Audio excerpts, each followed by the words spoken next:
सोलापूरच्या मोहोळमधील अप्पर तहसील कार्यालयावरून आता वाद रंगलाय। सर्वपक्षीय नेत्यांचा आमदार यशवंत माने आणि माजी आमदार राजन पाटलांविरोधात रोष पाहायला मिळाला। राजन पाटलांच्या अनगर गावात अप्पर तहसील कार्यालय मंजूर झालंय। अनगरमधील अप्पर तहसील कार्यालयावरून पुढाऱ्यांमध्ये आता वादाची शक्यता आहे। तर राजन पाटलांच्या समर्थकांनी एक बैठक बोलावली आणि वादाच्या पार्श्वभूमीवर पोलीस बंदोबस्त आता तैनात करण्यात आला। स्मिता वाघ यांची भाजपच्या महिला प्रतोदपदी निवड करण्यात आली आहे। स्मिता वाघ या जळगावच्या भाजपच्या खासदार आहेत। प्रतोदपद दिल्याबद्दल पक्षाचे आभार। स्मिता वाघ यांची ही प्रतिक्रिया आहे। तर कामकाज सुरळीत व्हावं यासाठी जबाबदारी दिल्याचं देखील स्मिता वाघ म्हणाल्या।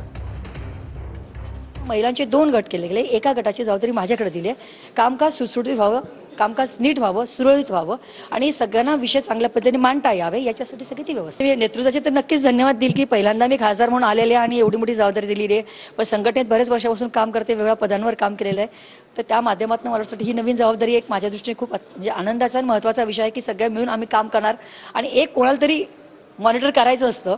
फक्त ते जबाबदारी पद म्हणजे काय पद जरी असलं तर जबाबदारी सगळ्यांनी मिळून निभवायची आहे।